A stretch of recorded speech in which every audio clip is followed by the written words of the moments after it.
Start, please. My dear colleagues, welcome to this webinar. We are having a hard time all over the world because of corona pandemic. But I think we will get through this pandemic together.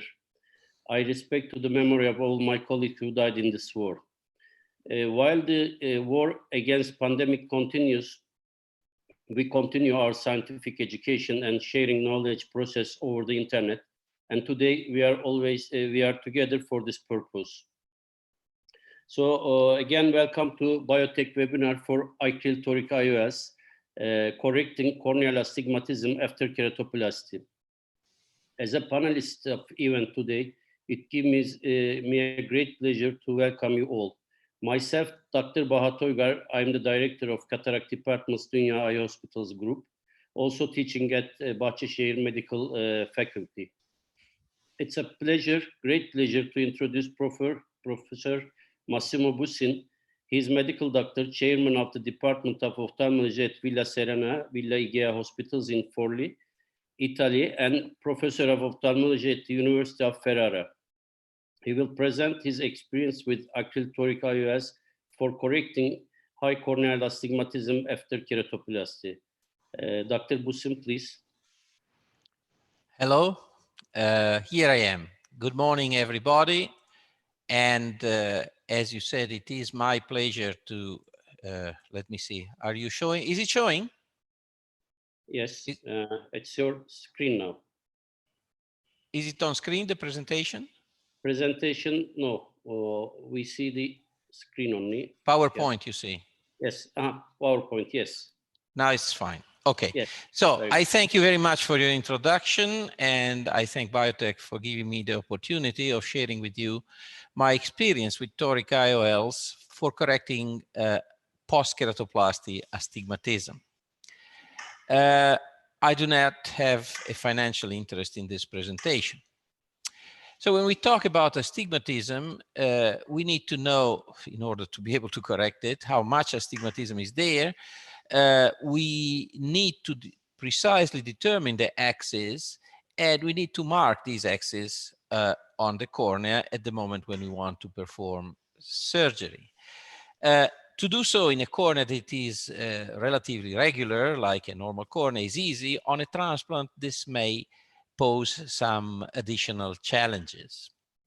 Well, first of all, we must remember that about 25% of eyes that have undergone either lamellar, either bulk or penetrating keratoplasty will have up to more than 4.5 diopters of astigmatism. This limit is important because an astigmatic error below that amount is usually corrected well with spectacles, can be corrected at least, whereas this type of astigmatism of high degree cannot be corrected with spectacles, requires contact lenses, especially in older patients. This is quite difficult. If we face the additional challenge of the presence of a cataract, I like to do nowadays the cornea transplant first, see the result of my refractive, in terms of refractive error, and then follow with a cataract combined with implantation of a toric or a normal lens according to the amount of astigmatism that I have. Doing a single procedure to me is not that advisable because the result is quite unpredictable. And also performing the cataract and the IOL implantation before removal of all the stitches poses an additional problem. That is that after you remove the stitches, astigmatism can change completely. So it's really not advisable to intervene on the cataract before the corneal astigmatism is stabilized. That means after suture removal, more or less 1 month from surgery. So we need to have a graft that is clear, at least 800 cells, I would say, is the minimum, although the progress in cataract surgery done over the years allows us really to perform cataract in eyes with many less cells than in the past. The damage usually in terms of endothelial cell loss is really minimal. We need, as I said, to have removed all the sutures of our keratoplasty for at least 3 months in order to allow the cornea to stabilize. So we have a stable refraction for a minimum time of 3 months. And then I wouldn't do anything to any patient that has less than 1.5 diopters. In patients that have a keratoplasty procedure, 1.5 diopter of astigmatism is very well tolerated with glasses, and it's not necessary to go. But this is a minimal, a minority in comparison with all the others that do have significant astigmatism. We need to go through all of this, but of course, there are things that are inherent to the skills of the surgeons, capability of marking the axis, mastering the procedure, but we have things that are, on the other hand, related to the software or that we are going to use, and the hardware, precise keratometry, precise formulas to be used. But most of all, we need a good lens that has rotational stability. In other words, it doesn't move inside the eye once we have it implanted. Otherwise, everything will be in vain. As far as formulas are concerned, we use either SRKT in general, but for very high or very low values of the K readings, we may use the Barrett's formula. We consider the simulated K from the topographic maps. This is an example, and this is the values we will consider in this specific case. As you see, regular bow tie pattern and an astigmatism that is, in this case, relatively high. It's actually quite high, 7 diopters, and we will not be able probably to correct all of it even with a toric lens. Normally, we have to consider the surgical induced astigmatism, but there are few considerations about this in a post-keratoplasty eye. You know, all of this is valid for a cataract, for a normal eye with cataract, but if we have a cornea transplant, things are a little bit different because it is difficult, no matter what incision we use, but usually like to use a scleral incision to be far away from the keratoplasty wound. So with the scleral incision, the amount of induced astigmatism is really minimal. And so these considerations about the toric calculators can be taken for good, but are not that important as they are for a normal eye. For example, even posterior corneal astigmatism, which accounts in normal eyes for about 1/3 of a diopter, in post-PK and post-LK eyes has much less influence on the final result, mainly because our goal is not emetropia.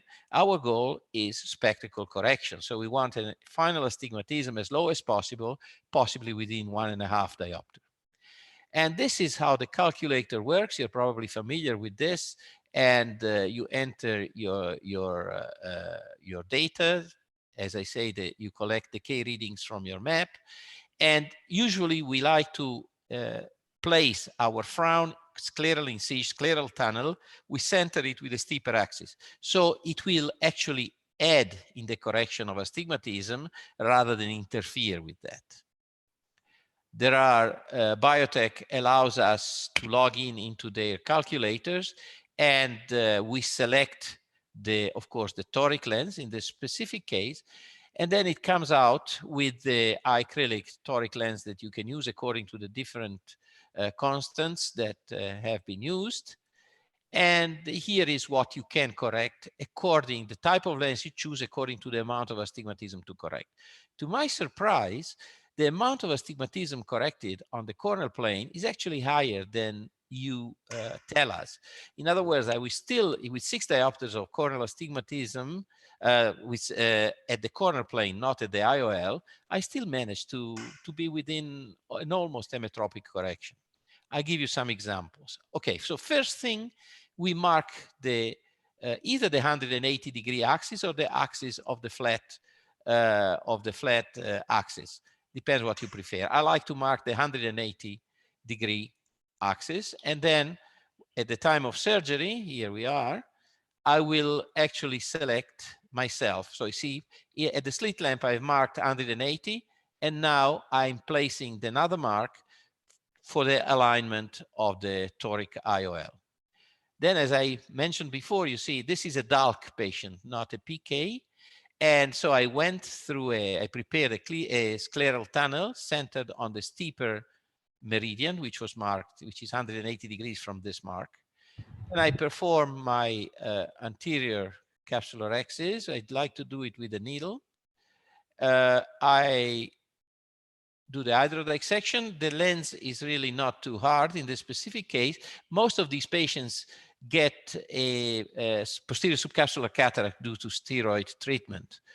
So this is our lens. I place it in the cartridge. I like to make sure that the loops are in front of the optic part, and then I inject inside into the eye through the scleral tunnel. And you can see the lens goes in smoothly and perfectly. And then with a push-pull, I align the marking. The marking on the lens is placed on in order to align with the marking on that I made on the cornea at the limbus. And then I hydrosuture to close, and we're done. So let's take in review a few patients. So this patient has a 7.5 diopters of regular astigmatism. So as I mentioned, the lens promises to reduce the astigmatism by at least 4 diopters. So we go down to 3.5, and we can still correct with lenses. But let's see what happened. So we ordered this lens. Here were the K readings that we had, the axis of incision, all our nice calculations. And we expect, this is the model that we lost, the residual astigmatism expected is 3.7 diopters.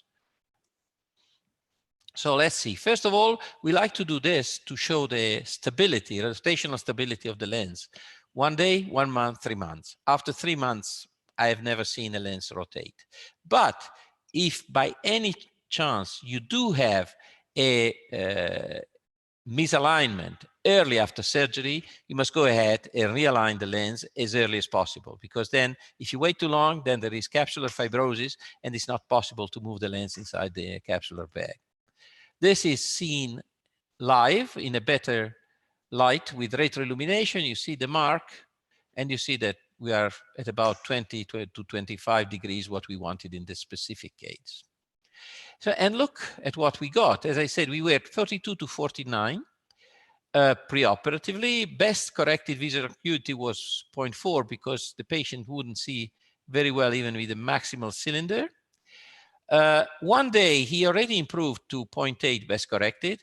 And amazingly, at 1 month, even uncorrected, although he basically wanted only 1 diopter of cylinder, which improved vision to 1.2, but he had 1.0 uncorrected.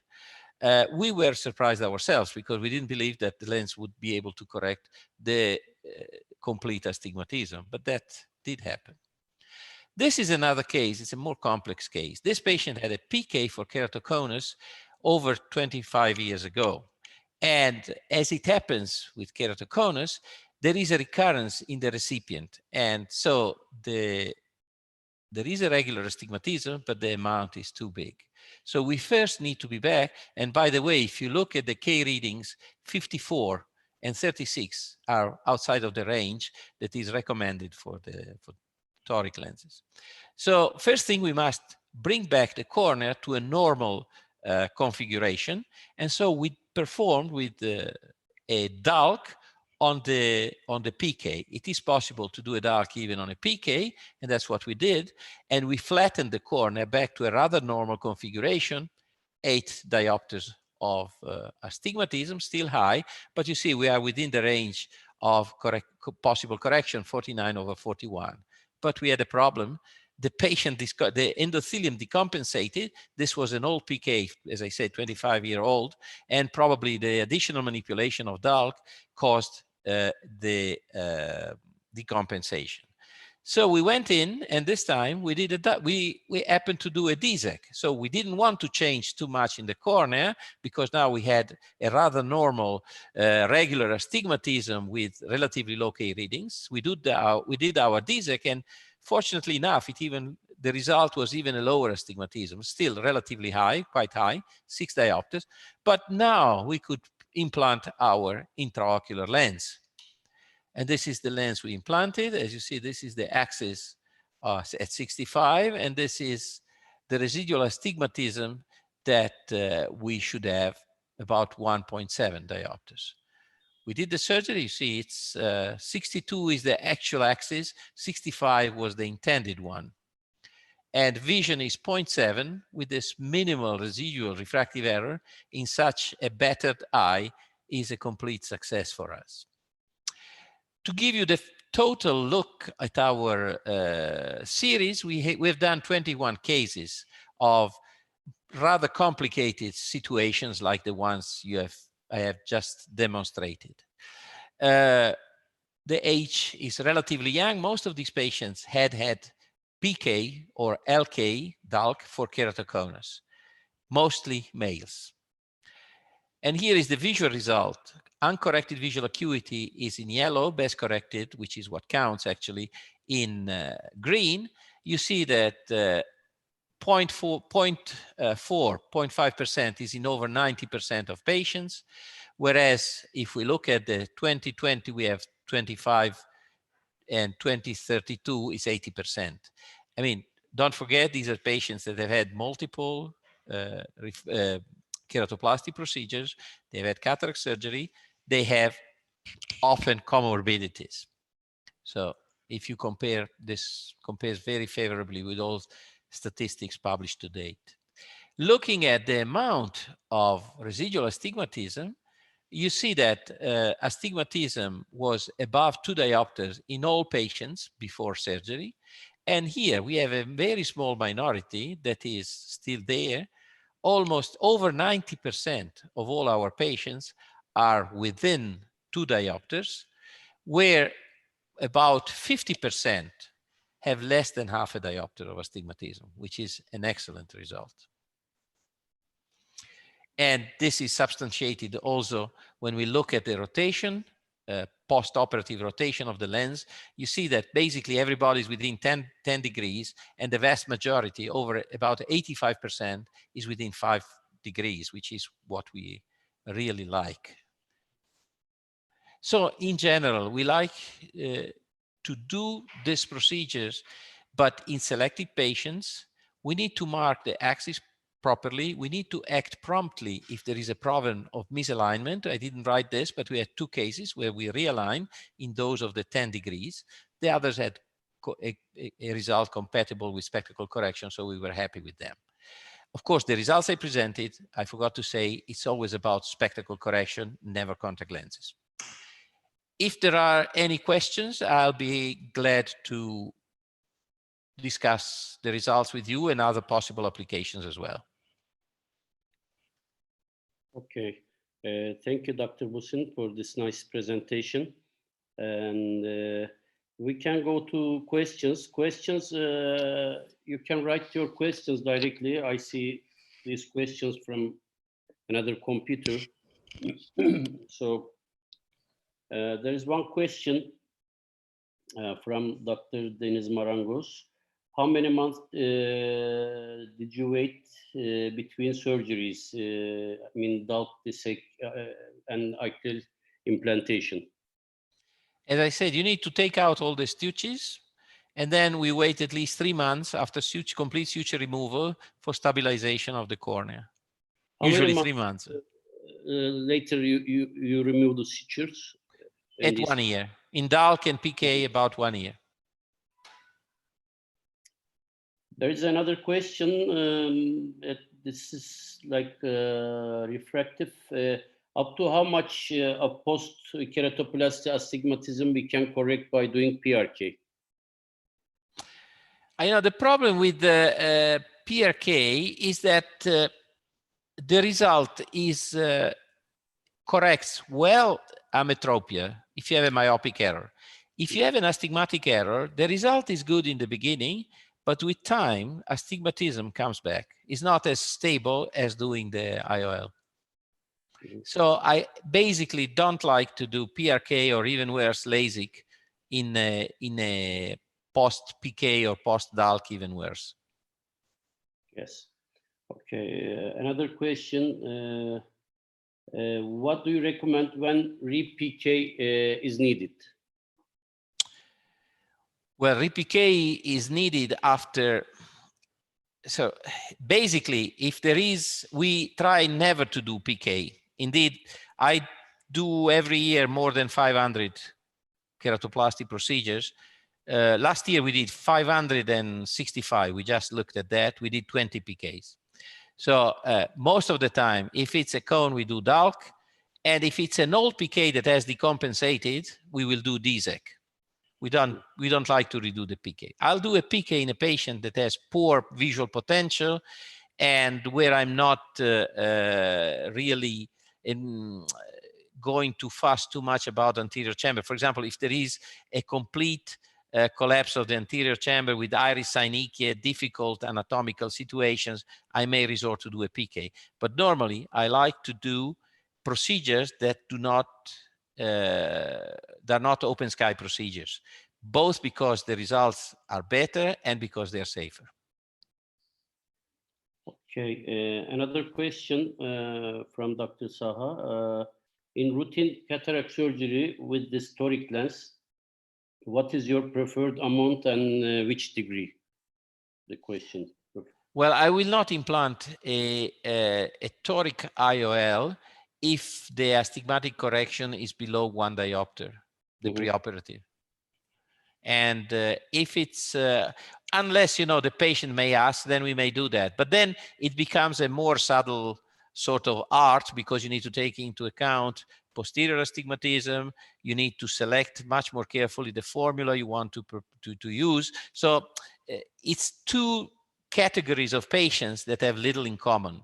You know, one thing with when you use toric lenses for a normal cataract, you aim at emetropia, at getting rid of glasses. Here, we aim at bringing the astigmatism within the limits of glass spectacle correction. So it's really a different goal. Yeah, but in routine cases, maybe it's okay, but for the multifocal IOLs, our aim is to catch plano at the end of surgery. Yeah, that's what I said. Yes, that's the main thing. Yeah, that's a cataract surgery, of course. There are some other questions. Why do you prefer DSEC over DMEC when keratoplasty is needed? Well, it's not always like that. Two things. DSEC, I make a DSEC that is 9 millimeters, so extends over the edge of the PK wound, which is usually 8 millimeter. And this is a reason because if there is a high degree, not the 8 or the 7, sometimes we have patients with 15 or 16 diopters of astigmatism. In those cases, you can do relaxing incision in the old PK wound, and you are guarded by the DSEC at the back.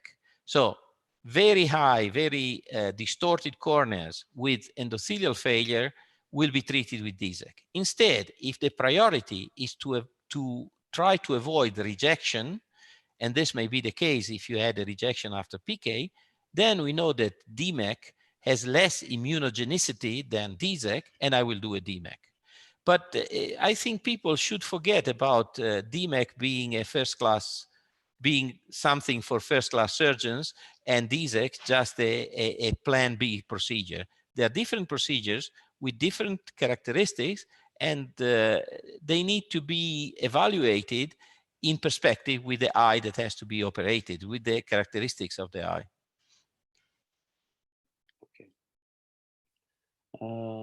Another question is, do you advise some amount of residual astigmatism x-axis into 2 to 4 diopter pre-op astigmatism? What? I didn't understand this question either. Do you advise some amount of residual astigmatism? No, possibly not, but sometimes it remains. Possibly not, I don't advise. Another thing is you mark the cornea preoperatively and the slit length. then you mark the axis of alignment at surgery. In surgery. You can do it at the slit lamp both of them. Yeah, you can do that too. Yeah, you can do that too. It's just that, you know, sometimes it fades away a little bit if we wait too long. So if we have the 2 marks for one, I mean, you can do it as well, whatever you like. That's the way we do it. But I also use my laser phaco system to mark the axis with this Lensart new technology. There are some small marks on the capsular axis, so you can easily align your your lens. Yeah. Also, we have some other tools, digital tools to mark the cornea. Yeah, there are many ways of doing that. Yes. So we don't have too much question. Yes. Do you use astigmatism obtained from subjective refraction, or do you always prefer astigmatism obtained from topography. or any devices? Topography. We use topography. For post-keratoplasty eyes, always topographic astigmatism. Okay. And so with this nomogram, I mean the calculator of the company, you don't have to calculate, measure the posterior cornea. Well, you know, you see, the thing is that it assumes certain things. In a post-keratoplasty eye, this is probably difficult to apply the condition of a normal eye to a post-keratoplasty eye, because the posterior surface of the cornea, even after DSEC, is totally different, for example. So it's, but the amount, the message was that the amount eventually related to the posterior corneal surface is minimal compared to the amount of astigmatism we are trying to treat. So in the end, it doesn't affect the final result that much. Yeah. For the regular cases, it's very important to check your formula, because if you use total keratometry, including posterior anterior altogether, then we shouldn't use the formulas that assuming posterior corneal measurements like Barrett toric calculator, or this formula from Biotech company, because then you can use, for example, Barrett's TK formula for this reason. It's very important for calculation. Okay. Pre-op astigmatism 2 to 5 diopter. What's your advice for power to correct full, or wish to keep some residual for better? This is almost the same, similar question. Yeah, I don't see why should you keep a residual astigmatism. I mean, we have Pentacam in our clinic. Can we use true net power for calculations? Well, I prefer anterior segment OCT related maps. You know, the Pentacam is okay in normal corneas, but is so dependent on the passage of light through a clear cornea that it can give you artifacts. For example, in the presence of the scars of the PK or DALK scars.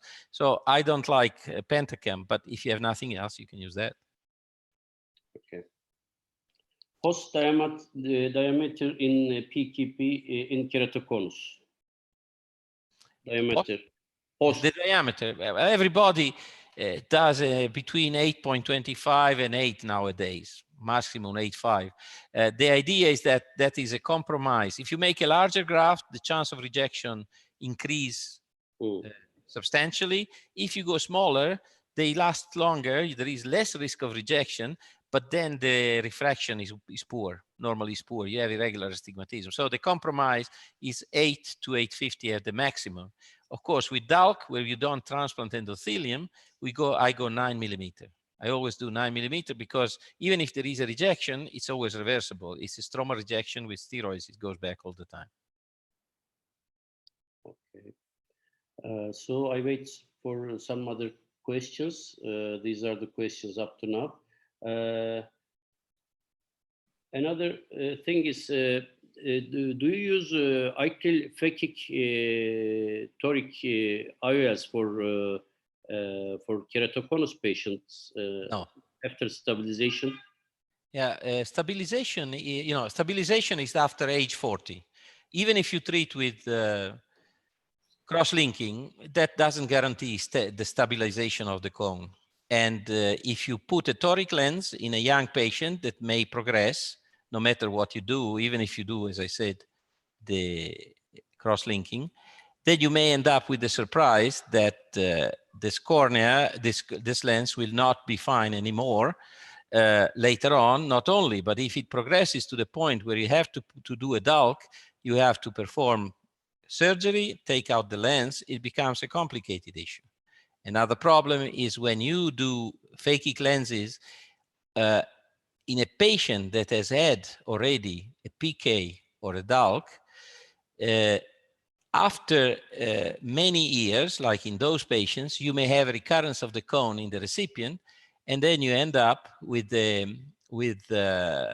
lens inside the eye. And this is true also for even if he had a cataract and he has undergone cataract surgery with a toric or with a spherical lens. In any case, the problem is that you have to repeat the PK. Now the patient has inside the eye the wrong lens, be it a phakic or a non-phakic lens.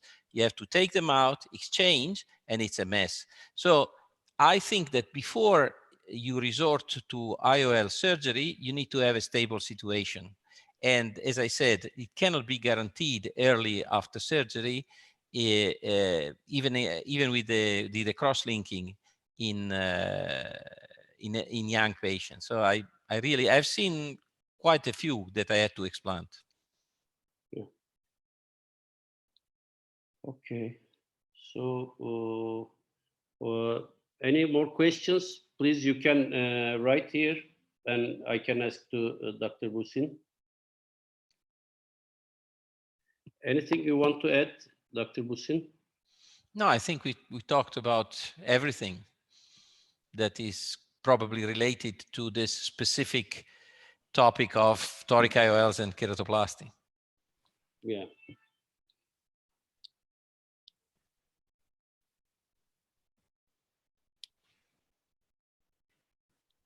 Then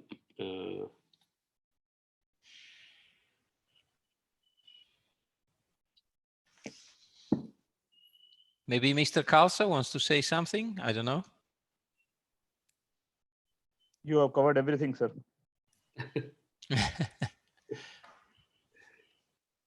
So we have still some time, but if there is no question, we can say goodbye. Yeah. What do you think? I'll ask to Biotech stuff. It was a very good presentation. Thank Dr. you. Thank you very much. Thank you to you for moderating. So I hope to see you soon. In person. In person. Okay. Yeah. All of you. Okay. Thank you very much. Bye-bye. Bye-bye. Bye-bye. Bye. Thank you.